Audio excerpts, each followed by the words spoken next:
Hey, my name is Jerry with Christian Preppers, and in this video, I'm going to try to do the best I can to explain why I think the threat to Christians is about to increase and probably become significantly more deadly.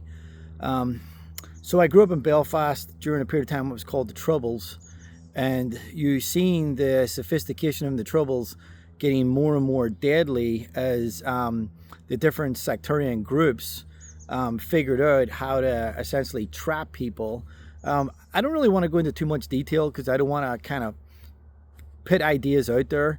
But I think it's something that because of modern technology, we're talking about some of these folks talking on discourse. Obviously you're going to have people being able to converse on different chat sort of platforms online, making it a lot easier for people who otherwise might not really have met or known each other because they're maybe even in the same state but in different cities or different states. Now it's going to be a lot easier. It has been a lot easier for a period of time, especially for young people who use, chat platforms quite a bit in order to kind of converse with each other and find their own groups. So the danger with this is, and this part I don't mind talking about because I think it's not that they're getting any brand new ideas, but I think we're going to see probably a return to Columbine type tactics where instead of these lone wolf sort of attackers that we seem to see a lot, I think what we're probably going to see is as group attacks. And I think specifically for Christians, because out of all the different groups, Christians are usually the softest target because of our lifestyle, because we do tend to be very accepting regardless of what accusations are made against us. We tend to be very accepting, very inviting. Our churches are meant to be open and welcoming. They tend to be really very soft targets. A lot of churches have really tried to harden their facilities and try to get more people watching and so on. But just in some churches that you would see around, there's not really a lot in proactive security. There's, maybe a few guys standing in a lobby or something along those lines, doors that are unlocked around the building, no real good protocol in place for how to evacuate the building, and no real good understanding of how to even do the basics. Some church security tend to focus a lot on extreme situations like an active shooter, when they don't even have a fire drill done. And statistically, even though the attacks on Christians are on the increase, statistically, you're still more likely to be involved in a simple fire drill or a person that has a heart attack, or a domestic violence situation. So if you're getting into the violence side of it, it's more than likely domestic violence. A couple that is separated and he knows that she goes to church on Sunday or so on and so on. Those are still significantly more likely to happen at your church. And some of the church security, they get so wrapped up in the really big threat type stuff that they don't do a very good job of the basic stuff. And the basic stuff, it's what will save lives, in my opinion, is getting that basic stuff done, knowing how to evacuate people, knowing that the people that work there know the evacuation routes. They know how to get people out safely, that you have different threat levels, you have different understanding of where you're going to go in this situation, where you're going to go in that situation, so your standard fire alarm type stuff as opposed to an active threat situation that you might have taken place in the school or the church or whatever facility it might be, whether it's a Christian concert or whatever venue there might be. And I think a lot of the Christian concert type stuff, the things where people actually pay in, I've definitely noticed that the security has become somewhat more hardened. It seems like they hire more off-duty police officers or on-duty police officers, whatever the case is, to come and help guard and protect the facility. But a lot of our churches are still really, really unbelievably soft targets. And what you want to do is if you're in an area and you drive around and you look at all the different churches and you feel like all the other churches have a better security than you, then if someone else was to do the same thing, then you're the target. So you are the weak link, so to speak. And if someone was casing different churches looking for a soft target, you don't want it to be you. As crazy as that sounds, about, you know, maybe it being another facility, another church. I don't think that that's really the way to think of it. I think that if every church kind of did that, that they were doing some kind of risk assessment and seeing how soft they were as a target, and they were looking around at other churches, I think what you might see is an evolution of churches lifting each other up from a security perspective. And a lot of congregates will go to a different church. You know, a friend's kid's getting baptized or dedicated, or, you know, there's a wedding, or just whatever different things, you know, or there's a guest speaker that Sunday, or for whatever reason, or somebody just invites you to go there. And you go and you check out that church and you get to see, oh, wow, you know, I feel pretty safe here. And it just makes me realize we don't have anything like this. Bad people are going to do the same thing. They're going to look at the same things, and they're going to probably in some ways look for the softer targets, because a lot of times they're just making a statement. So maybe you do have someone that has an actual angst against just your community, and you're the target no matter what you say or what you do, just because of that personal interaction with that person, and they suffer from some form of mental illness, or they have an emotional breakdown, or whatever happens in their life, some spiritual attack that's happening to them, and they now target your building. You want to have some way of stopping that. And to me, it's trying to figure out, you know, I read a report once that every 15 seconds that you slow down a active shooter in your building, you save a life. So every 15 seconds that you have slowed that person down, whether it's barricading doors, whether it's, you know, maybe even returning fire, you know, just having it so they can't get through certain doors to get into the building in the first place. Every 15 seconds buys a life. So you're trying to do everything you can to slow them down. And one of the best ways, from my perspective, is to do that, is to have some kind of security awareness, some situational awareness, even if it's just in the form of cameras that is watching the outside of the building in real time. I get people asking me all the time. I do in-home security consulting, and I get people asking me from time to time, you know, about cameras and whatnot. And I have the standard response: cameras are only as good as the person monitoring them. So you're talking about like an after the fact situation if you get robbed or whatever the case is. But when it comes to protecting human life, cameras are only good in real time. You know, you're not going to go back and review a camera from 15, 20 minutes ago or the day before for something that actually happened, an active violent situation. You want to be able to be reviewing that camera right away at that time. You want to be looking at this in real time, so if somebody comes onto the property and they present a threat, that you're able to react to it immediately. So that's the benefit of having a camera, is when you have a camera that's actually being monitored. Somebody in some kind of a control room, a camera room, safe room, whatever way you want to call it. And I do believe that every church should have some form of a secured room, a safe room, where that if the speaker is the target, the pastor is the target, it's somewhere you can retreat to and know that when you're in that room, you're relatively safe within reason. So what does that mean? Well, it should resist rifle fire. You know, your standard 7.62, 5.56, you know, in recent, you know, it was 30-06.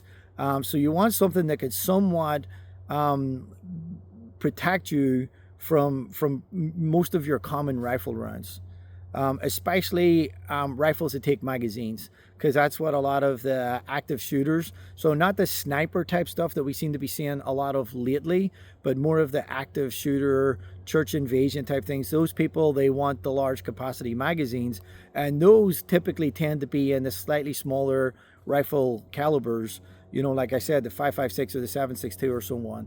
So that's what you want your safe room to at least be hardened enough that if someone enters into your building and you're able to retreat to your safe room, that at least if you get there and the attacker sees where you're going, or they've already scoped the building out and they kind of know where you're going to go and they're following you to that room, at least you're safe, you know. And again, it's about buying that time. So what you're trying to do is you're trying to buy minutes. But for every minute, according to some statistics that I read, every minute you could have potentially saved 4 lives. So every minute you slow the person down. So if they're actively trying to break into your room to target whoever's in the room, and they're not actively targeting other people, which is, if you're doing an evacuation, you do not want to evacuate people towards your safe room, in my opinion, other than the principal. If the safe room is big enough to hold people, great, kind of get them in there. But the one thing you want to be careful about is whoever the principal is, the person that would carry the highest threat risk. If you're allowing just congregants to go in there, and there is the bad guys are working in a team, are you confident that you're able to keep one of the bad guys from pretending to be a congregant that ends up going in that room? And now you've just put an armed person that they've concealed their weapon, that made it into that room, and now everybody in there is sitting ducks. So that's why, from my perspective, is you would want to have a safe room for the principal, and it's only really the principal and their security team, and maybe they're close, if a speaker comes into town and his wife, his kids, or whatever else, obviously the whole family goes to that room, or whatever the case is. Or if you've got your pastor and his wife, that they go there, or their kids, or whatever the case is. But that room is for the principals, which means that if you're evacuating the building, you want to evacuate the people away from that safe room, thinking that there's potential that the active violent person sees you retreating and pursues you. The last thing you want to do is lead that person into a corridor, which you're going to go into the safe room, but there's a whole bunch of people trying to evacuate the building in that corridor. And now you've just created another sitting duck scenario where people in the hallway is a kill corridor. So a lot of times in a tactical type situation, if you want to create a kill box, you put people in a hallway. And it's very easy to take out a bunch of people if they're in a very narrow hallway. So you want to make sure that you're evacuating away from this. So this video is not really trying to get into exactly how you would go through a security detail for your office, or for your church, or for your school, or whatever the case is. What I want to talk about is that I do believe that there's going to be an evolution in tactics, that bad people are going to start banding together and planning attacks where there's multiple attackers.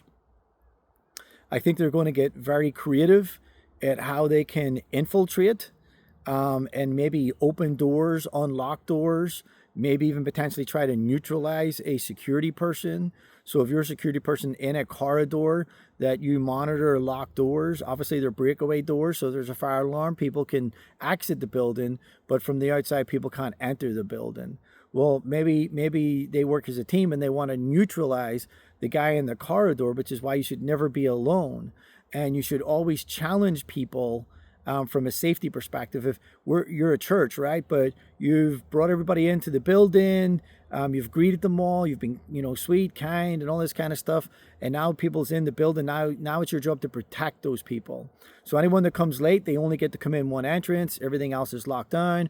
You have a decent security presence for that one entrance that's left open. But if anyone was to come out, and they're looking to go to the bathroom, or whatever the case is, those are the type of situations where you've got to be careful about a bad guy neutralizing maybe your only security guy in that corridor, and then opening the door and allowing people to get in. So that's where your actively monitored cameras are a really big deal. Cameras are so cheap these days. Even some of your small, poor churches can band together, and if it's a small church, you don't need that many cameras. That's the thing, to monitor the doors. So as you get bigger and bigger, hopefully there's more funds. And I find that a lot of churches are not taking this threat seriously, and they might have that whole perspective of like, well, God blesses us, he will protect us. Listen, scripture is so clear that we're meant to be prudent in what we do. We're meant to be prudent in what we do. I use Proverbs 22:3 all the time, about a prudent man seeing danger coming and getting out of the way. And I don't know anybody that could argue that there hasn't been an increase in attacks against Christians. In Nigeria, you've got Christians being ethnically cleansed. You could say that I'm biased. That's fine. I don't mind. But from my perspective of doing research, it appears to me that Christians are the most targeted group of people in the world. So we're the most targeted group of people in the world, and I would say the greatest amount of violence, including and up to death, is happening against Christians in multiple different countries across the world. So, and I think what we've seen is we've seen an increase here in the United States of America of attacks on Christian churches. So if they decide, if you're a member of a church team, if you're a member of a Christian school or just an organization, Christian organization or a conservative organization, this would be my advice and warning to you. If you plan for the worst, and in many of these scenarios, the worst is going to be a multiple prong attack. It's going to be a multiple person attack on your facility. And a really sophisticated one will involve maybe even 6 or 7 people attacking from different positions.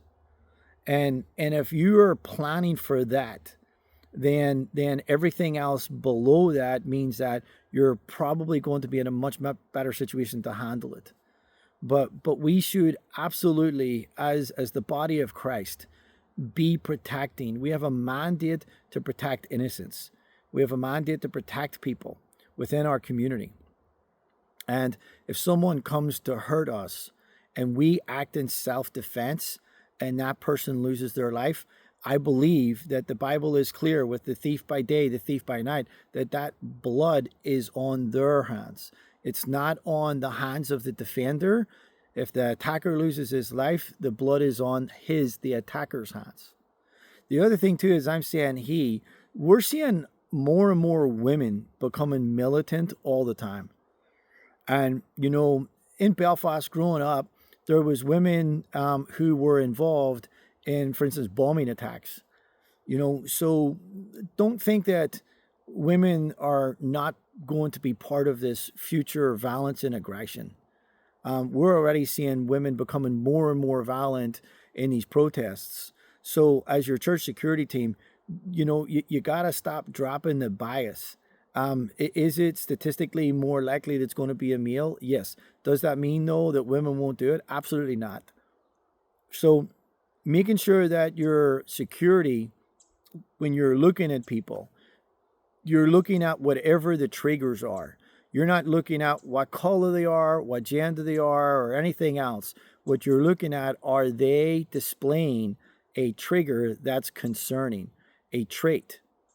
Is there something going on with them that is concerning to you, observing them and watching their behavior? Doesn't matter if it's man or woman. So this is something I'm just trying to get out there to people. It's an evolution that I literally witnessed growing up. When I do some research, I believe I've seen that evolution in other stories, from literally the Second World War. And you could probably go all the way back to literally David and his mighty men and their guerrilla tactics, against much larger forces. So this is something that I think is a very unfortunate truth, is where this country is going. And it's sad. It's sad from a guy who comes from another country that had that violence. And if anything, we're entering into another season, unfortunately. But we did have a period of time of quiet, and that's ultimately where it goes to. It's just sad that I think for a lot of Americans, they just have to go through that season of violence. They have to. They don't see any other way around it. And after 10, 15, 20, 30 years of this violence, people are so tired of it that they're trying to remember, why are we even doing this in the first place? I just met a bunch of people on the other side and they seem totally fine to me. Definitely no reason. And here's the thing, this is what I'm trying to get across. We don't have to wait 20, 30 years to try to have those interactions with people on the other side to realize that we agree on much more than we disagree on. And I understand that some of those things that people disagree on are really deep-rooted and deep-seated disagreements.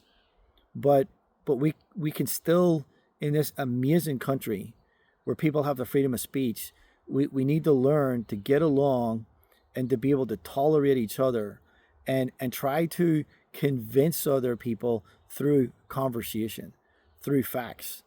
That's the only real and lasting way to do it. Because if you try to convince people with violence, you cause them to get more entrenched, and at some point they will return with violence. We need to skip. We need to skip that whole scenario that so many countries, including the country that I came from, went through, and just go straight to the ending part where it's like, where can we concede? Where can we agree that you can have a good quality of life, even though we continue to disagree on some key points, some deep-seated stuff? Like, how can we continue to get along where you can essentially live your life even though we disagree? And that's where we need to get to. We need to get to that point. So, hey, if you're watching this video, God bless you. If you're, you know, a person who goes to church, or you're involved in church of some kind, or church security team, or whatever the case is, please be more vigilant. This is, if anything, this is the season that Christians need to enter into of situational awareness. That should be the name of the game for Christians moving forward in every aspect of your life, is situational awareness. You've got to be aware of your surroundings, pay attention, and that old saying, if you see something, say something. You can't, it really bothers me. It really bothers me so much that they had video, and you've got these two guys talking about the guy who ran across the roof and laid down on the roof, and they didn't shout, they didn't say something, they didn't shout, person on the roof. They didn't say something. You know, I don't really hear too many people talking about it. I'm sure maybe there's some people out there talking about it, but I haven't seen those videos. I watch a lot of the mainstream stuff, and I just don't get it. I don't understand why it's not being talked about, that the guy on the roof somebody didn't call that out, because people seen him. People seen him running across the roof. So don't be that person. And if it turns out to be nothing, hey, you know what? So much better to have said something and found out that it was nothing than not say something and find out that someone lost their life because of it. So, hey, thanks for watching this video. Check out my channel, Christian Preppers, where I'm trying to help you get prepared.